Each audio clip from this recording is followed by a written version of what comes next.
welcome to animation. One of my favorite topics to do actually in PowerPoint. And it should just be noted that PowerPoint application is the only one with animation inside of it. You don't find it in Word, you don't find it in Excel. And unfortunately, most people that use PowerPoint don't generally utilize all the functions which are available. I often find it kind of sad a little bit when people tell you don't use animation or don't use this, because once you start taking off all the things that make PowerPoint so unique, you're basically left with doing things that you could do in a Word document. Now, how many of you have also heard things like, well, don't use animation, it's distracting and wastes time? Again, this is more because people haven't really used it effectively. Animation in a business presentation context should be used with purpose. And so we can look at kind of two things really for animation, which is its purpose or functional uses, but also decorative as well. Does it mean that decorative animation should always be stripped from PowerPoint?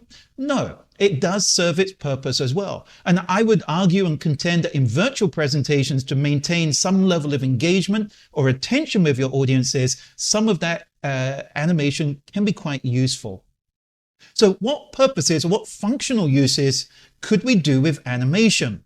Well, the first and primary use of animation is to control the flow of information to your audiences. Too often, all information is revealed on the slide, and oftentimes your audience is going to read faster than you can talk. And what you don't want to happen then is your audience waiting for you, the presenter, to catch up with them. So in this case, we have 3 key points or 3 key strategies that we need to look at. Let's look in detail at point number 1. Then we can reveal it using this type of animation here. Now, I should just mention there are many ways that we can do content reveals, and we're definitely going to be having a look at a couple of those when we do our exercises later. But nonetheless, you are controlling the flow of information. So they can't disappear because they might miss what comes next. And consequently, once you're done with this one, you move on to your second point. And then after that, of course, you can move on to your final point as well. So those are content reveals. Now, there are many ways to do content reveals and many types of animations you can do, even with charts. Rather than just revealing everything at once, you might want to bring up the data bit by bit so you can tell that data story, and it's a bit more meaningful doing it part by part. Of course, animation is great for other kind of things, stripping away, breaking down, showing components, showing processes. And that's really what animation is really excelling at, showing simulations, showing demonstrations, processes or steps. And again, even if you have simple diagrams, you can apply animation methods to those to make those more engaging for your audiences. And of course, even with our diagrams, we've already seen earlier exercises utilize some of that animation. I already mentioned kind of jokingly that gears should move. That is the basic mechanism of gears. Added to that, of course, we can use animation for either visual metaphors to enhance the visuals, or in this case, to show processes and sequences. And of course, in this diagram that you see before you, we have added that parallax effect, but we've just used shapes and animations to do it. But we can do even more. Now, one of the things I tend to use animation for is navigation. Now, I use this a lot when it comes to flowcharts or even project timelines from time to time. I do it on some of the larger 3D models. Well, what do I mean by navigation? Well, a lot of us have this habit of cramming everything onto the screen because, again, we're told we want to see everything. But when we do it, it's so crammed and so small, no one can read anything. And then, of course, there's no value to anyone. But what we can do perhaps is show them the overview, but then we can zoom into particular details or areas that may convey even further content.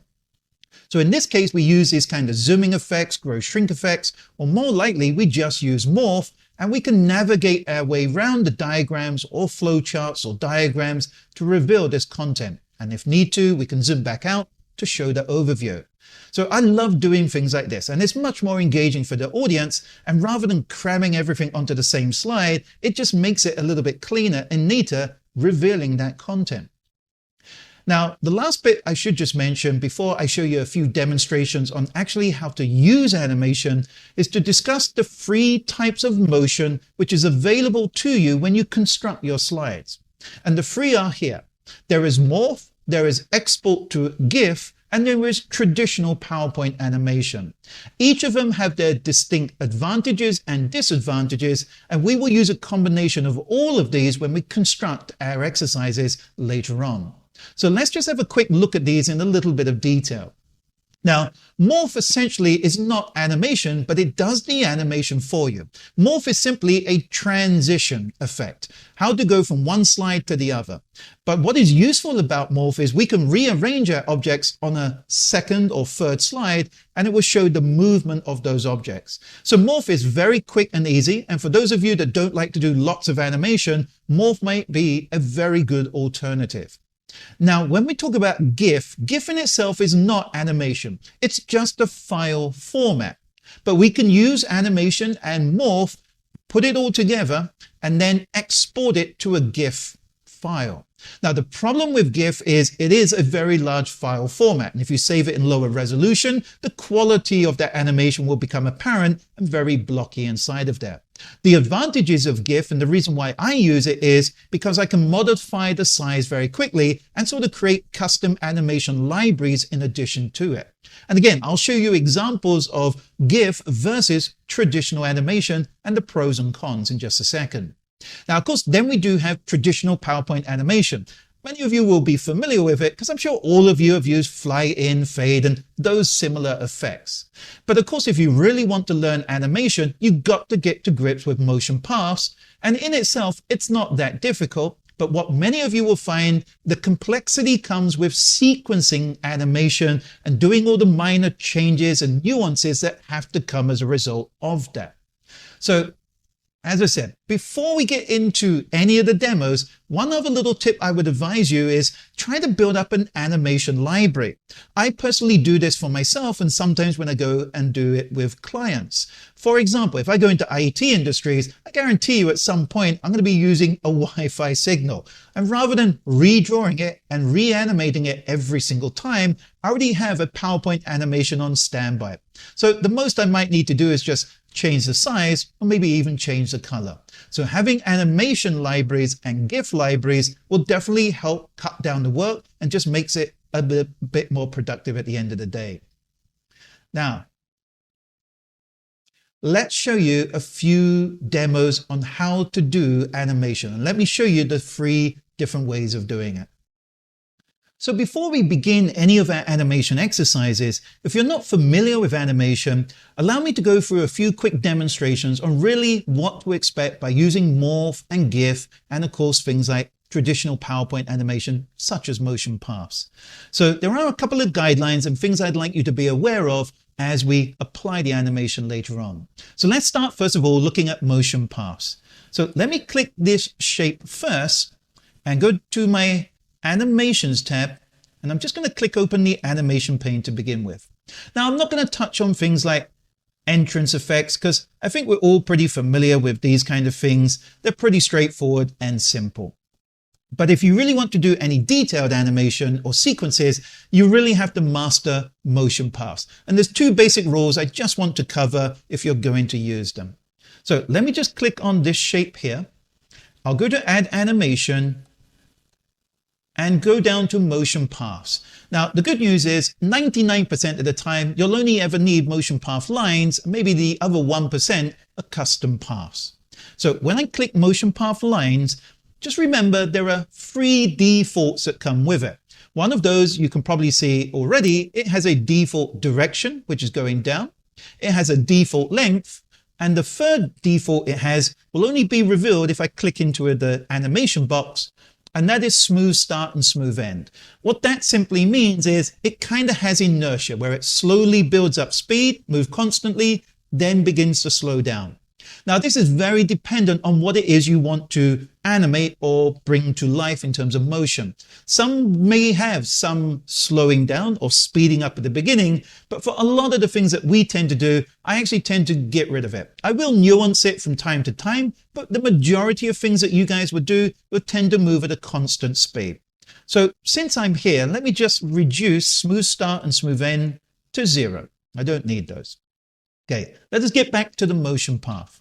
Now, there are 2 basic rules of thumb you can abide by when you use motion paths. The first one is this. For the very first motion path you insert on that object, do not move the green edit point, which is simply the start of the motion path. So leave that exactly where it is because it will be centered in that object. If you do move it, when you go to your animation, it will jump out of position. Okay. However, you can obviously change the stopping point. So the stopping point is just that red edit point that you see here.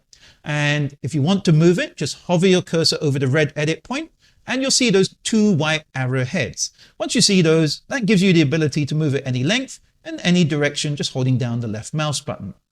Now, from the 013 version of PowerPoint and upwards, it's provided us with this ghost image, which can be very useful because it just tells you exactly where that image is going to land.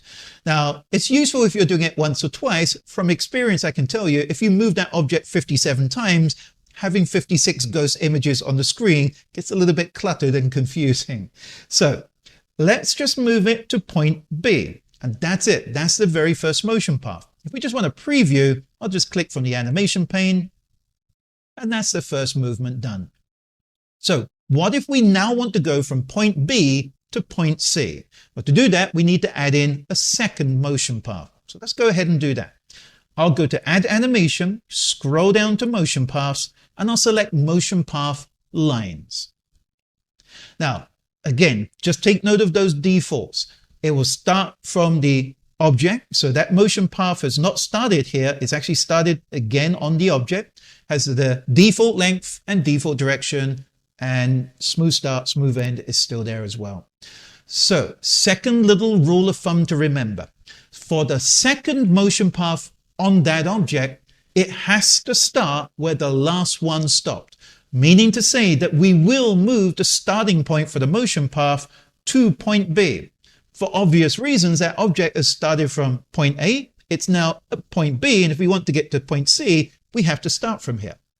So very carefully hover your cursor over the green edit point for the second motion path and just attach it to the end of the first motion path.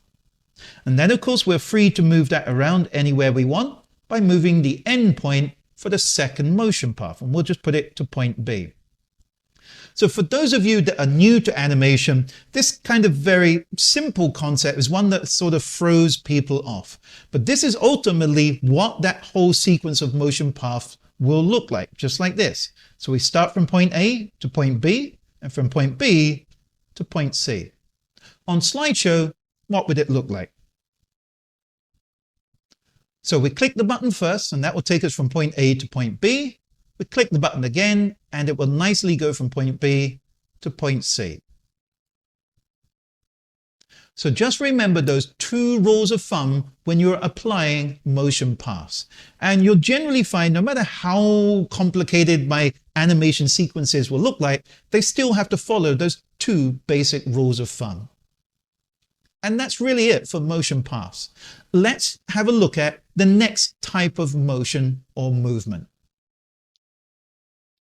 Now in this one, I really want to show you traditional animation versus GIF. Now clearly on the right hand side, I already have my GIF animation. So I've already done the animation, I've exported it to GIF already, and we're going to have an exercise on how to do it. In fact, we're actually going to animate one of our Impress training figurines. And this will give you everything you need to know if you need to do it on your own graphics or characters for your own motion illustrations. Now, as I said, the beautiful thing about GIF is I can move it around and resize it very quickly like this. And just remember that because that doesn't happen on traditional animation. Now, you'll notice here that this figure is all just shapes and colors. That's all it is. Now, one of the other things that we're going to learn later on is how to rig it. So I'm going to rig this one very quickly, but we will do exercises on this later, and I'll animate it for you as well. So I'm just going to do a very quick one here. And don't worry if you don't quite follow what I'm doing, because I'll walk you through this whole topic. But I need to rig the arm. So I'm just placing this line here. I'm grouping it together with the arm. I'm going to remove that line. I'll send this to back. So I've rigged the arm.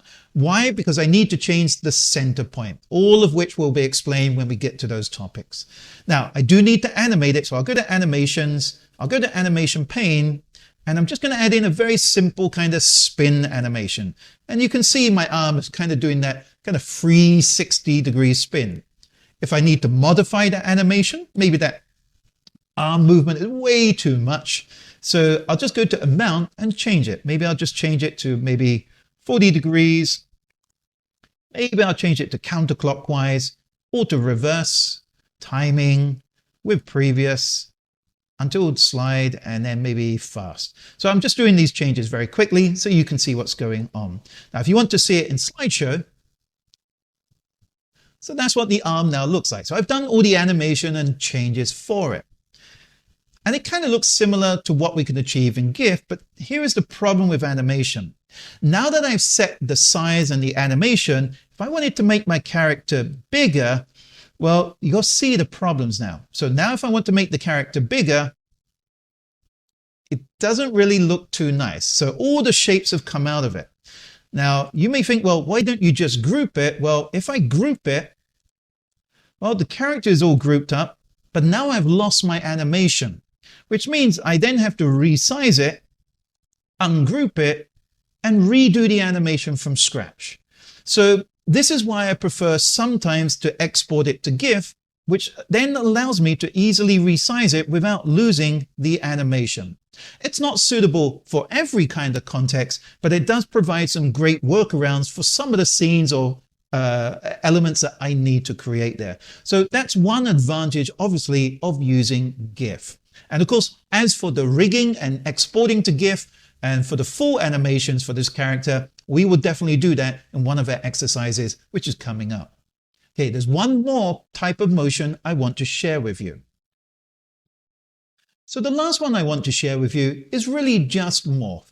We may have touched on Morph already in a few earlier exercises, but again, I'll just sort of express a couple of things just to point out here.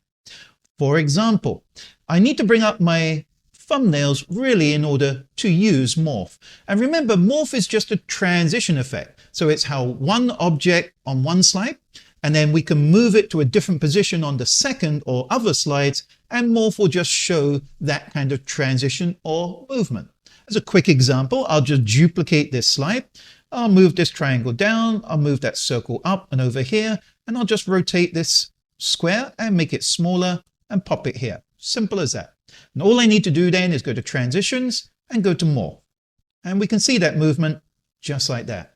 So that type of animation is incredibly easy. So if you just wanted to move around, let's say a flow chart or a Gantt chart, zooming in and out, you just have to make those pictures bigger or smaller and just apply Morph. Pretty easy to do. But can I change shapes? Well, let's have a look and see what happens. Let me just pop those back. Let me just duplicate this slide again. Let's say, for example, I can use the edit point to move the triangle, but let's say this square, I'm going to change the shape to, let's say, a hexagon. And this square here, I'm going to change that shape maybe to a triangle. And I'll just pop that back there. Let's see what happens to those shapes now. So I'll go to transition. Now, before I do Morph, I'll just slow it down a bit so you guys can see it. So let me hit Morph. Now you'll see the edit point on the triangle has successfully kind of moved, but my circle and the square disappeared and then came on to those shapes. They didn't morph into those shapes. So how do you actually do it? So you're going to find that when you want to change the shapes into other shapes, and you'll need this for other specific exercises later, there's one little trick you'll need to learn. For example, we need to go to our Shape Format tab, but this time we need to go to our Selection pane. And this is really the only time I ever really use Selection pane. I know a lot of people like to change the names of their images of shapes to know where they are, but I kind of roughly know where my shapes are, so I don't usually bother with this one too much. Now, the thing with Morph, if you want to retain the same shape from one slide to the other, you'll need to use a double exclamation mark at the beginning of this shape. So what we're going to do is, for this case, I'm going to rename it, but I will put a double exclamation first and just call it shape 1. I'll do the same then for this square here. So for this square, rather than rectangle, double exclamation, and I'll call it shape 2. I can take those two shapes and put them here, but now let me change those shapes. So there's still shape 1 and shape 2, but I'll go to shape format, edit shape, and I'll change it back to that hexagon. And for this square here, I'll make that bigger, really to, challenge it a little bit. And I'll go to edit shape and change shape to a triangle. Now let's go back to transitions and go to morph. And now you can see the shapes are there, but they are doing that morph. So if you want to retain those shapes, because you're going to find sometimes you've modified something and it just disappears from the screen.